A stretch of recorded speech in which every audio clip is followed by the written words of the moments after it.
श्री गणेशाय नमः। मां सरस्वत्यै नमः। मां चण्डिकायै नमः। मां कालिकायै नमः। मां विन्ध्यवासिनी नमः। मां गंगा नमः। बाबा विश्वनाथ की जय। सर्वेश्वरी स्वरूप श्री सतगुरु जय मां गुरु। गुरु जय मां गुरु। सर्वेश्वरी स्वरूप श्री सतगुरु जय मां गुरु। गुरु जय मां गुरु। सर्वेश्वरी स्वरूप श्री सतगुरु जय मां गुरु। गुरु जय मां गुरु। श्री चरण कमल पादुकाभ्यो नमः। आदिशक्त्यै नमः। आज की कथा परिक्रमा एक ही जिले की जो अघोर भक्ति गंगा अघोर भक्ति के अनेक तीर्थ क्षेत्र एक ही जनपद वाराणसी का ही जनपद का एक अंग रहा पहले, बिल्कुल अब पड़ोसी जिला वाराणसी का बन गया है। चंदौली जनपद की ही परिक्रमा में आज की हम कथा परिक्रमा करेंगे। यह एक अद्भुत दैवी संयोग है कि एक विशेष जिला जिसमें अघोर पंथ के अनेक तीर्थ स्थान देवालय और अनेक पवित्र कीर्तियाँ एक ही जनपद में केंद्रित विशेष रूप से हैं। मुख्य रूप से वह है चंदौली जनपद। हमारे आज गुरु दत्तात्रेय भगवान की परम पावनी परंपरा में, गिरनारी अघोर कुल की परंपरा में, जैसा कि हम सभी जानते हैं कि गिरनारी और हिमालय दो परंपराएं अघोर साधकों की रही हैं। गिरनारी परंपरा के ही सर्वश्रेष्ठ सद्गुरु आचार्य आज से लगभग 500 वर्षों के पूर्व भगवान किनाराम जी महाराज का नाम अत्यंत शीर्षस्थ शिखरस्थ उच्चस्थ सर्वोपरि रूप में हमारी भारतीय सनातन संस्कृति के एक महान संवाहक संवर्धक संरक्षक के रूप में भगवान किनाराम जी का अद्भुत योगदान रहा है। उनकी जन्मभूमि रामगढ़, वर्तमान में रामगढ़ गांव जो चंदौली जनपद में ही है, बहुत ही विशाल भूखंड में सैकड़ों बीघा एकड़ में आज भी फैला हुआ है। बाबा का वह तपस्या स्थली, उसी गांव में एक कच्चे मकान में आपका जन्म हुआ था। मान्यता के अनुसार आज भी वह मकान है और उस परिवार परंपरा के लोग हैं। रघुवंशी पवित्र रघुवंशी कुल में भगवान किनाराम जी का प्रादुर्भाव प्राकट्य हुआ था। उनका तपस्थली गांव में ही बहुत विशाल भूखंड में फैला हुआ है। उसमें एक बहुत ही चमत्कारिक कुआं है कहावत है, यहाँ के देहाती अंचलों में लोग एक कविता के रूप में एक पंक्ति उद्धरण देते हैं कि एक कुआं में 4 किस्म का पनिया, निशनिया और घड़दानी की बनी।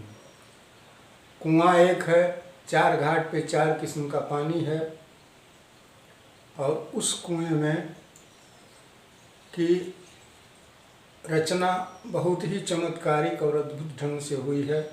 मान्यता है कि उसमें ईंटा घट गया था, सिर्फ गोबर का गोईठा रखा जाने लगा और सब ईंटा होता चला गया। और उस कुएं में पश्चिमी घाट पर एक बार भगवान किनाराम जी शीर्ष के बल गिरे और क्रीम कुंड में आके निकले। आज भी उस पश्चिमी घाट पर अपार जल राशि उसमें से निकलती रहती है। बहुत ही निर्मल स्वच्छ जल है। भारत ही नहीं, हमें तो लगता है कि संसार के अनेक देशों के लोग भी उस स्थान का दर्शन करने आते हैं।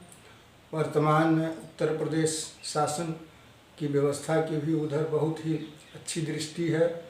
माननीय मुख्यमंत्री महोदय भी वहाँ पर कई बार जा चुके हैं और वहाँ पर आज भी निर्माण कार्य बहुत ही गति से चल रहा है। वहाँ पर एक अखंड धूनी जलती है जिसमें सिर्फ गोईठा लगाया जाता है, लकड़ी नहीं लगाई जाती। बाबा किनाराम, भगवान किनाराम जी का तपासन है और वहाँ अनेक सिद्धों संतों की समाधियाँ हैं। बाबा किनाराम जी के वैष्णव गुरु की भी समाधि वहाँ बनाई गई है। एक वैष्णव देवालय भी है राम जानकी का मंदिर परिसर में ही, और अघोर और वैष्णव दोनों प्रकार की पूजा परिसर में होती रहती है। और वहाँ से हम आगे बढ़ें तो गंगा के तट पर महुवर गांव में पूज्यपाद माँ सर्वेश्वरी स्वरूप सदगुरु परमेश्वर भगवान के दीक्षा गुरु राजेश्वर राम बाबा की जन्मभूमि है महुवर में। बलुआ में भी एक महान संत सरजू राम बाबा का जन्मभूमि बताया जाता है। बलुआ गंगा जी के तट पर अनेक अवघड़ों की समाधियां हैं। टांडा गांव में भी अवघड़ लोगों की समाधियां हैं। वहां पर कई अवघड़ लोगों का बहुत ही चर्चित नाम रहा है। मारूपुर में भी बाबा किनाराम जी की गद्दी है। और इधर और हम पढ़ें तो सकलडीहा के क्षेत्र में परम पूज्यपाद माँ गुरु का मनिहरा पोखरा पर उनके द्वारा स्थापित गणेश जी का मंदिर है। हरिहरपुर गांव में आदि आश्रम है। वहाँ पर बहुत दिनों तक परम पूज्य अवघड़ माँ गुरु वहाँ पर निवास किए थे। बगल में ताजपुर सकलडीहा में भी एक यज्ञ बाबा कराए थे। ताजपुर गांव के पूरा गांव ही बाबा का भक्त है। अन्य अनेकासह गांव उधर के सब अघोर भक्ति साधना से केंद्र से जुड़े हुए हैं लोग, और सबकी अपार और अटूट श्रद्धा है। इधर चंदौली बाजार के थोड़ा सा हट के जसुरी गांव में एक हनुमान जी का प्राचीन मंदिर है। परम पूज्य माँ गुरु वहाँ पर अनेक बार, वहाँ पर एक वर्ष में उत्सव मनाया जाता है। वहाँ अनेक बार माँ गुरु के मंगल उपदेश प्रवचन वहाँ पर हुए हैं। और उससे हम इधर आए तो जगदीश सराय सड़क के किनारे एक बहुत पुराना प्राचीन शिवालय है। वहाँ भी कभी कभी यात्रा में जाते समय परम पूज्य माँ गुरु वहाँ भी उस कुएं के पर कभी कभी उनका चरण वहाँ पर पड़ता रहा है। और हम बढ़ते हुए इधर पड़ाव पे आ जाएं तो पड़ाव तो अवघड़ भक्ति का महाकुंभ है, और उसको हम कौन सा नामकरण दें। वहीं से एक ऐसी अवघड़ भक्ति की गंगोत्री है कि जहाँ से निकली हुई भक्ति की गंगा पूरे संसार को अपने आप में तृप्त कर रही है और तृप्त करती रहेगी। और वहाँ गंगा जी के तट पर हम आ जाएं तो वहाँ पर परम पूज्य माँ गुरु की निर्वाण स्थली, जो हमारी समझ से इस विशाल भारत देश में एक अपने आप में अलौकिक है। उसको क्या कोई हमारे पास शब्द नहीं है उसको हम किस शब्दों में कहें। लोगों ने, विद्वान जनों ने उसको महाभूत विभूति स्थल के रूप में मान्यता दी है।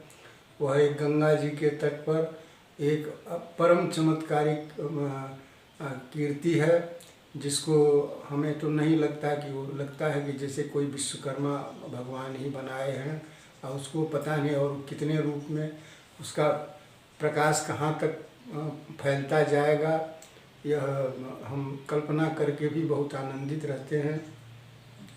इस जनपद में एक तरफ से गंगा माँ इस जनपद को स्पर्श करते हुए बहुत दूर तक गंगा जी के तट पर यह जिला है, और एक तरफ चंद्रप्रभा नदी है बीच में, उधर पूर्वी छोर पर कर्मनाशा नदी है, बीच में गड़ई नदी है। लगभग 4 नदियों का यह क्षेत्र है, और अन्नपूर्णा माता की असीम कृपा इस जनपद पर है। धान का कटोरा कहा जाता है, हर प्रकार की फसलें इस ज़िले में होती हैं। साधु संतों के प्रति अपार आस्था है इस जनपद के लोगों की, और यह अनेक हर मत के साधुओं का यहाँ पर स्थान रहा है। हम तो हमारी जानकारी में त्रिदंडी स्वामी जी महाराज की भी यज्ञ हुई हैं इस जनपद के अंदर कई बार, और शायद ही भारत के कोई ऐसे शीर्षस्थ सद्गुरु नहीं रहे होंगे या होंगे कि जिनके मानने जानने वाले, पूजने वाले इस जनपद के अनेक गांवों में लोग फैले हुए हैं। एक प्रकार से काशी का पहले अंग ही रहा है, अटूट अंग रहा है, और आज भी भक्ति के क्षेत्र में विशेषकर अघोर मान्यता के दर्शन में, भक्ति दर्शन में चंदौली जनपद का एक अद्भुत सराहनीय और इसका एक बहुत ही महिमा मंडित इतिहास बन चुका है, और आगे भी यह परंपरा चलती रहेगी, ऐसी हमें पूर्ण आशा है। तमाम सद्गुरुओं की कृपा इस जनपद वासियों के ऊपर है, और इन लोगों के अंदर भक्ति का एक ऐसा अद्भुत संचार पहले से ही जागृत है और आज भी है। हम आगे बढ़ें तो अकोढ़ा कला गांव में संत रमैया बाबा बहुत दिनों तक वहाँ निवास किए, और वहाँ के एक ठाकुर साहब एमपी हुआ करते थे, श्री बालकृष्ण सिंह जी, स्वर्गीय श्री बालकृष्ण सिंह जी, सब परम पूज्य अघोरेश्वर महागुरु के अनन्य भक्तों में उनका स्थान रहा है, और उनके बारे में अघोरेश्वर संवेदनशील पुस्तक में भी उनका नाम आया है। और इस तरह से पूरा क्षेत्र, उधर हम चले जाएं नवगढ़ तक, उस रास्ते में अनेकों, शायद ही ऐसा कोई गांव नहीं होगा जिस गांव के लोग माँ गुरु, माँ सर्वेश्वरी स्वरूप सद्गुरु सरकार के चरणों के प्रति जिनकी अपार श्रद्धा न हो और हृदय में अपार भक्ति भावना न हो, ऐसा कोई भी गांव नहीं है। सब जगह आच्छादित है, और इस पवित्र जनपद को, इस भाव भरे जनपद को मैं जो है हृदय से विशेष वंदना करते हुए, सर्वेश्वरी स्वरूप श्री सतगुरु, जय माँ गुरु गुरु, जय माँ गुरु, सर्वेश्वरी स्वरूप श्री सतगुरु, जय माँ गुरु गुरु, जय माँ गुरु, हर हर महादेव, नमः पार्वती पते।